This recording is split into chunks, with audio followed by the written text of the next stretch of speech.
2021년 공인중개사 제32회 시험 대비 민법 강의 시작하겠습니다. 오늘은 10번째 테마 매매계약에 대해서 알아보겠습니다.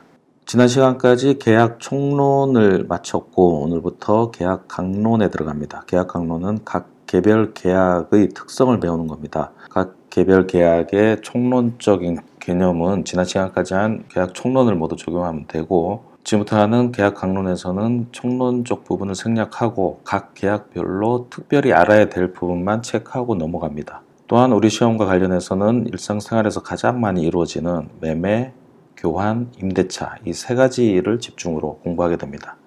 오늘 그 첫 번째가 매매고, 매매계약 자체보다는 매매계약에서 필수적으로 이루어지는 계약금 계약금 부분은 중요하기 때문에 테마 11로 별도의 테마로 잡았고, 오늘은 매매의 일반적인 내용에 대해서 설명드리겠습니다. 매매는 계약의 꽃입니다. 계약자의 원칙상 무수히 많은 계약을 할 수 있지만 결국은 그 모든 계약의 특성을 다 보유하고 있는 게 바로 매매계약입니다. 따라서 매매계약을 이해하면 다른 계약도 조금씩 응용하면서 다 이해할 수가 있기 때문에 매매계약을 계약의 꽃이라고 합니다. 우리 일상생활에서도 매매계약은 수시로 발생합니다. 그런데 의외로 매매계약에 대한 이해가 부족할 수가 있습니다. 이번 시간에는 시험을 떠나서 일반 상식적으로 매매계약이 어떤 것인지 느낌을 가져가는 것만으로도 유익한 공부가 되겠습니다. 자, 교재는 114페이지 되겠습니다. 우리 민법은 매매를 어떻게 정의하고 있느냐? 당사자 일방이 재산권을 상대방에 이전할 것을 약정하고 상대방이 그 매매 대금을 지급할 것을 약정하는 계약을 매매계약이라고 합니다. 쌍무계약이니까 서로 대가관계에 있는 게 뭔지만 체크하면 되는데, 한쪽은 재산권, 한쪽은 대금, 금자가 들어갔으니까 돈입니다. 즉 재산권과 대금이 서로 교차관계에 있는 계약을 매매라고 합니다. 특이한 게 재산권, 물건이 아닙니다. 재산권 거래입니다. 재산권 하면 당연히 떠오르셔야 되죠. 뭐가 떠오릅니까? 우리 민법은 권리의 발생, 변경, 소멸에 대한 법이고, 그 권리는 재산권과 신분권으로 나뉩니다. 신분권은 시험 범위가 아니니까 배제하고 재산권은 두 개라고 했죠. 이렇게 자꾸 분설해서 미분해서 자꾸 접근을 하셔야 됩니다. 그래야만 이 공부가 관념적이지 않고 구체적인 지식이 되는 겁니다. 예, 재산권은 물권, 채권입니다. 따라서 매매는 물권을 대금을 지급하고 거래하든지 채권을 대금을 지급하고 거래하든지, 금자는 돈을 말합니다. 이게 매매입니다. 재산권 거래예요. 물건 거래가 아니고. 주택 매매 계약은 주택의 소유권이라는 물건, 그 다음에 상대방의 돈, 이걸 서로 주고받는 걸 말합니다. 소유권을 거래하는 거예요. 집을 거래한 게 아니고. 민법 3대 체계 제1편에서 설명드렸죠. 사람, 물건, 권리, 이 세 가지 노름입니다. 민법이. 매매는 물건 거래가 아니라 재산권 거래입니다. 이 부분 체크하고 넘어가시기 바랍니다. 매매는 대표적인 낙성, 합의만으로 성립합니다. 다른 추가적인 이행이 필요 없습니다. 합의만 하면 됩니다. 계약서도 필요 없고 약속만 하면 됩니다. 분료식, 계약서 안 써도 되는 겁니다. 그냥 말만 하면 됩니다. 낙성 분료식 계약의 대표적인 예입니다. 민법의 꽃입니다. 계약의 성격을 모두 보유하고 있는 계약입니다. 매매 목적물은 물건이 아니라 재산권입니다. 자, 목적물은 반드시 현존해야 되는 건 아닙니다. 계약할 때는 없어도 돼요. 그런데 이행할 때만 있으면 돼요. 그래서 완공되지 않은 아파트 거래도 가능한 겁니다. 권리 거래를 하죠. 분양권. 따라서 목적물이 현존할 필요는 없습니다. 그리고 타인 권리도 매매할 수 있습니다. 남의 집을 내가 매매하는 것이 가능합니다. 여러분들이 조심하셔야 될 게 계약의 성립과 계약의 이행을 자꾸 나눠서 생각하셔야 돼요. 계약을 할 때는 남의 권리도 계약할 수 있어요. 다만 이행할 때 내가 그 권리를 확보해서 넘겨주면 됩니다. 만약에 확보해서 넘겨주지 못하면 채무 불이행의 문제로 해결하면 돼요. 그러니까 계약 자체가 불가능한 게 아닙니다. 남의 권리도 처분할 수 있다. 알아두세요. 115쪽 비용 분담. 매매 계약에 관한 비용은 당사자가 합의하면 돼요. 뭐든지 합의하면 됩니다. 합의가 우선입니다. 다만 합의가 없거나 대립이 있을 때는 균분해서 부담합니다. 똑같이 나누라 이겁니다. 그러니까 합의가 안 됐을 때를 대비해서 균분한다 라는 규정이 있습니다. 위에는 이제 계약할 때 비용이고, 이거는 채무를 이행하는데 필요한 비용, 이건 다릅니다. 변제 비용은 그건 채무자 부담합니다. 갚는 사람이 부담하는 겁니다. 계약이 성립될 때 비용은 균분하고 계약을 이행할 때는 이행하는 사람이 부담하는 겁니다. 멀리 있는 사람한테 돈 갖다 줄 때는 본인이 교통비 들여서 가서 갚으면 됩니다. 내가 여기까지 오는데 돈 들었으니까 그거 물어주세요. 또는 그거 빼고 줄게요. 안 됩니다. 변제 비용은 채무자 부담합니다. 당사자 일방에 대한 의무 이행의 기한이 있는 때에는 상대방도 동일한 기한이 있는 걸 추정한다. 통상은 합의해서 기한을 정합니다. 만약에 정하지 않았을 때 이 규정을 적용하는 겁니다. 만약에 정하지 않았으면 한쪽 의무가 이행될 때 상대방 의무도 이행한다. 변제기가 같다. 이렇게 추정해 준다는 거예요. 다른 약속이 있으면 그게 우선합니다. 없을 때를 대비해서 이런 규정이 있는 겁니다. 지급 장소. 자, 금전 지급 장소에 대해 민법은 채권자 주소지에서 변제하라 이렇게 되어 있습니다. 즉, 돈을 갚는 사람은 자기가 들고 가서 갚으라는 겁니다. 채권자 주소지까지 가서 갚아야 되는 겁니다. 이것을 지참채무라고 합니다. 즉 채권자 주소지까지 내가 지참해서 가져가서 갚는다는 거예요. 이게 왜 필요하냐면 소송할 때 관할 문제 때문에 그렇습니다. 관할은 이 변제 장소에 있거든요. 채권자가 돈을 받을 때는 자기 주소지 관할에 소송을 제기하면 됩니다. 서울에 있는 사람이 부산에 있는 사람한테 돈을 빌려줬어요. 그럼 부산에 있는 사람이 돈을 갚아야 되잖아요. 근데 안 갚아. 그럼 서울에 있는 사람이 소송을 걸 때 부산에다 걸어야 되냐? 서울에 걸어야 되냐? 이 차이가 크죠. 차비가 얼마입니까? 그걸 다 부담해야 되는데 채권자는 자기 주소지, 즉 서울에 제기하면 됩니다. 이걸 지참채무라고 합니다. 물론 부산에도 할 수 있습니다. 피고 주소지도 관할이 있거든요. 관할은 여러 개가 있어요. 그 중에 고르면 되는데 가장 자기한테 유리한 걸로 고르면 됩니다. 이 대금 지급 같은 경우는 채권자 주소지가 변제 장소이기 때문에 관할이 추가로 생긴 겁니다. 이런 지참채무의 예외에 해당하는 규정이 있습니다. 민법에. 자, 매매 목적물의 인도와 동시에 돈을 지급하는 경우에는 그 인도 장소에서 매매 대금을 지급합니다.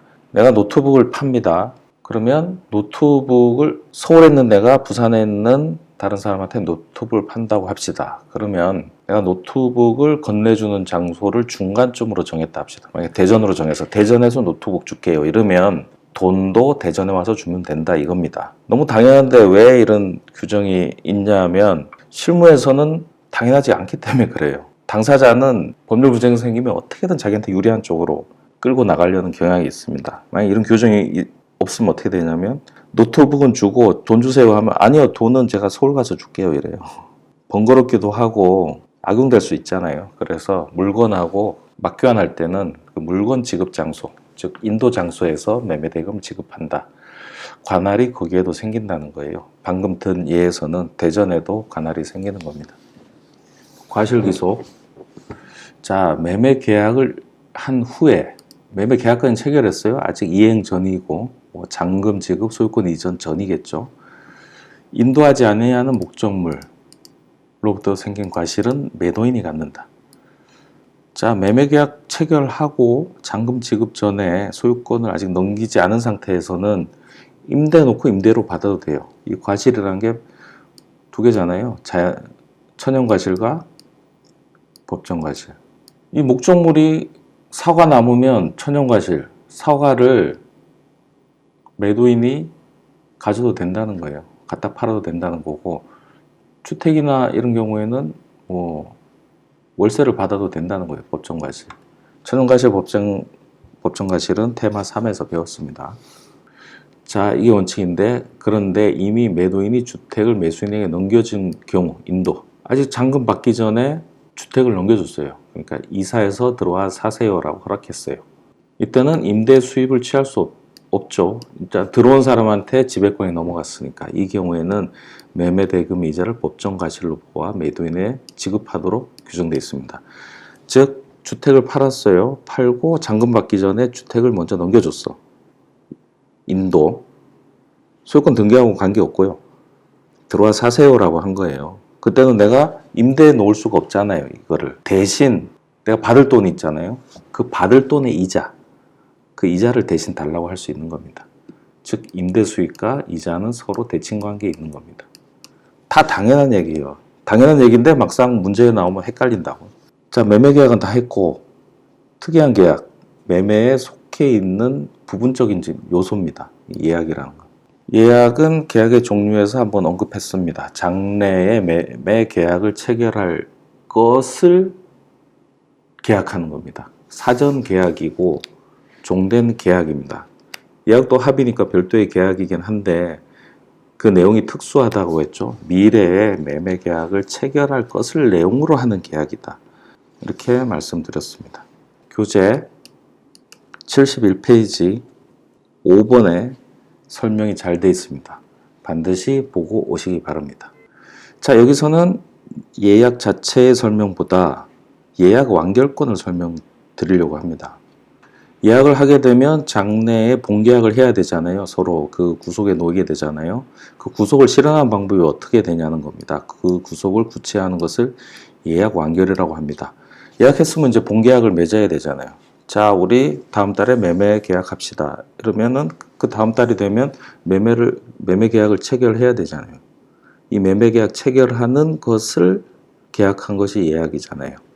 이렇게 매매 계약을 체결하는 거, 이걸 어떤 방식으로 하느냐?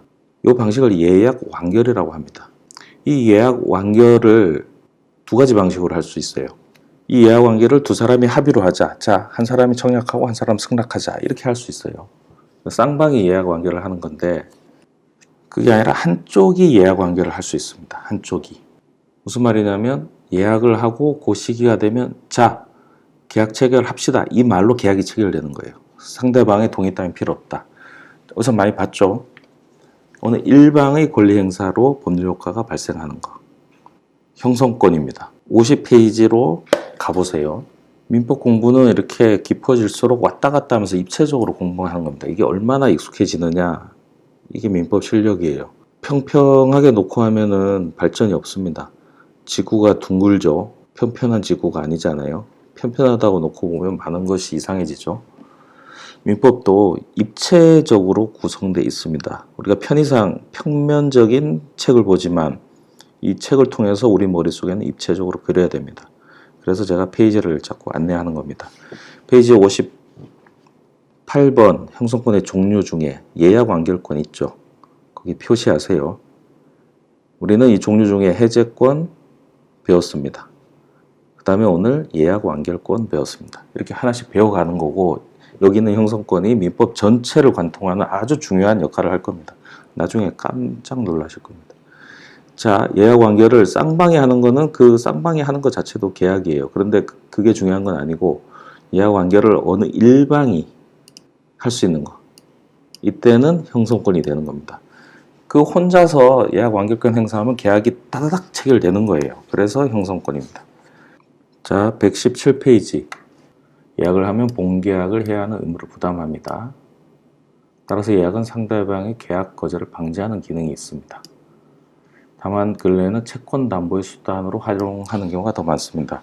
부동산 매매 계약을 할 때 예약을 합니다. 이거 나중에 나한테 팔아. 그 권리를 갖고 있어요. 만약에 그 사람이 돈을 갚지 않으면 예약 완결권을 행사해서 부동산을 가져오는 겁니다. 즉 담보로 활용하는 겁니다. 물권법에서 설명드릴 게 있을 거예요. 예약은 반드시 채권 계약이 된다는 것은 우리 계약 종류에서 배웠죠. 자, 예약 완결권. 본계약 체결을 강제하는 것을 예약 완결이라고 합니다. 이 예약 완결을 통해서 매매가 성립합니다. 한쪽이 그 권리를 갖는 것을 일방 예약, 쌍방이 갖는 것을 쌍방 예약이라는데 우리 민법은 일방 예약을 원칙으로 규정하고 있습니다. 즉 예약하면 본계약은 어느 한쪽이 자, 계약 체결 이러면 짜작 계약 체결이 되는 겁니다. 이걸 예약 완결권이라 하고 형성권이 됩니다. 어느 일방의 행사로 계약이 체결되기 때문에 그렇습니다. 부동산 물건을 이전할 본계약의 예약 완결권은 가등기할 수 있습니다. 자, 이 물건에 대해서는 내가 매매계약을 체결했습니다. 나중에 본계약을 체결할 권리가 있습니다. 라고 등기에 예약 완결권을 기재할 수 있습니다. 그렇기 때문에 예약 완결권이 가등기로 기재가 되어 있으면 다른 사람이 이 물건을 건드리지 못하겠죠. 그래서 담보의 효과가 있습니다. 돈 빌려주고 이 가등기를 해놔요. 돈 갚으면 이 가등기 풀어요. 겉으로는 매매와 매매 예약이지만 실제로는 담보가 되는 겁니다. 이 매매 계약 완결권도 형성권이니까 10년의 제척 기간이 적용됩니다. 118페이지 이 담보 책임 부분이 참 게으르게 해당하는데 시험에 종종 나오긴 해요. 그렇지만 이거를 제가 여러분한테 일일이 외우라고 말씀을 못 드립니다. 가성비가 떨어져요. 그래서 제가 책에는 나열해 놨지만 굳이 이거 하는데 시간 들이지 마시고 넘어가시라고 권해드립니다. 시간이 펑펑 남아서 추가로 뭔가 공부하고 싶다 이럴 때는 여기를 공부하세요. 그 전에는 딱히 권유해 드리진 않습니다. 다만 담보 책임이 뭔지는 제가 설명을 드릴게요. 담보 책임을 어디서 언급을 해 드렸었냐면 테마 5 계약의 종류에서 유상계약의 특징이라고 말씀을 드렸었습니다. 페이지 69페이지를 보시면 계약의 분류에서 유상계약, 무상계약 나눌 때 유상계약의 특징이 바로 담보책임이라고 했습니다. 이 담보책임은 어느 한쪽이 잘못이 있는 게 아니라 예를 들어서 매매계약을 했는데 나중에 보니까 하자가 있었던 거예요. 그걸 한쪽도 모르는 겁니다. 잘못을 물을 수는 없어요. 그러니까 잘못이 있으면 채무불이행 책임을 물으면 되는데 잘못이 없어. 그런데 그렇다고 계약이 끝났으니까 서로 아무 일도 없던 걸로 하자. 이러기도 공평하지 않아요. 그래서 이런 하자가 발견됐을 경우 적절히 좀 조율하자. 대금을 깎든지 아니면 하자 보수를 해주든지 이렇게 하자. 이래서 법에 정해놓은 겁니다. 이건 법적 책임이에요. 채무불이행 책임이 아니라 법이 이렇게 조절하자고 정해놓은 거예요. 그러니까 복잡해요. 이 경우는 이렇게 하고 이 경우는 이렇게 하자. 이럴 땐 대금감액 청구를 하게 하고 이럴 땐 손해배상 청구를 하게 하고 이럴 때는 계약 해제를 할 수 있게 하자. 이렇게 쭉 조문을 나열해 놓은 겁니다. 이걸 일일이 외우는 게 바람직하지는 않아요. 왜냐하면 실무에서는 이거 그냥 책 보고 문제 해결하면 되거든요. 근데 시험에 이거를 외워서 답을 고르라고 나오니 답답한 문제죠. 이건 문제가 안 나와야 정상인 것 같은데. 자, 근데 이 개념은 좀 알아두세요. 유상계약의 대표적 특징입니다. 쌍무계약도 유상계약이니까 쌍무계약의 특징이기도 합니다. 매매 규정하고 다른 유상계약에 준용하고 있습니다. 임대차에도 적용되고요. 이미 계약이 성립됐는데 나중에 목적물의 하자가 발견된 거예요. 잘못이 있으면 채무불이행으로 갑니다. 근데 채무자 무과실일 때 해결 방법이 없습니다. 그렇다고 매수인한테 일단 계약했으니까 이거 떠안아라. 이것도 공평하지 않아요. 그래서 공평과 과실 책임을 조화하기 위해서 이 경우들을 나눠서 채무자가 무과실 책임이 없더라도 이 정도는 하자라고 규정해 놓은 겁니다. 규정이 많아요. 그래서 이걸 담보 책임이라고 하고 무과실 법정 책임입니다. 과실이 없어도 인정되는 법이 정한 책임입니다. 물론 당사자가 이걸 합의해서 배제할 수 있어요. 우리는 담보 책임 묻지 말자. 이건 우선해요. 그럼 땡큐. 근데 아무것도 없을 때 보충적으로 이 규정을 적용하자. 법이 정해놓은 겁니다. 기회가 되면 하나씩 설명드릴 수도 있는데 가성비 때문에 일단 넘어가겠습니다. 자, 환매. 매매에서 환매를 같이 언급을 하는 이유는 매매 계약 당시 특약을 넣는 계약이기 때문입니다. 즉 표면적으로 매매인데 거기에 특약을 하나 넣어요. 다시 사들이는 거. 부동산을 지금 내가 파는 계약을 맺으면서 나중에 다시 사겠다. 이 특약을 넣는 겁니다. 그게 환매예요. 환매권 유보부 매매. 5년 뒤에 내가 사들이겠다. 1년 뒤에 내가 사들이겠다. 이걸 포함한 매매계약을 말합니다. 매매계약도 이걸 포함한 게 아니라 매매계약 체결하고 나중에 이거 다시 살게. 이건 환매가 아니에요. 이거는 매매계약이 2번 이루어진 겁니다. 이름을 함부로 지면 안 돼요. 이 환매라는 것은 처음에 매매계약할 때 사들일 특약이 이미 그 계약에 들어가 있는 거예요. 하나의 계약에 특약으로 들어있는 매매계약을 환매계약이라고 하는 겁니다. 팔았다가 나중에 다시 사들이는 거 이거는 환매 아니에요. 반드시 매매계약과 동시에 해야 됩니다. 환매권 유보를. 환매권 유보라는 것은 내가 다시 사들인다는 권리를 계약에 포함해 놓는 거예요. 일정 기간 동안 유보해 놓는 겁니다. 매매계약의 종된 계약입니다. 매매계약의 일종이에요. 매매계약의 구성이에요. 구성 요소예요. 그래서 매매계약이 해소되면 환매계약도 같이 소멸합니다. 당연히. 운명 공동체입니다. 환매권은 형성권입니다. 즉 뭐냐면 매매 계약할 때 환매 특약을 맺었으면 나중에 내가 다시 살게요 이런 순간 상대방의 동의 따위 필요 없고 내가 사는 효과가 즉시 발생합니다. 그래서 형성권입니다. 또 형성권 나왔죠? 교재 몇 페이지죠? 50페이지. 이제 외울 때도 됐죠. 50페이지 가세요. 지금 형성권 너무 중요합니다.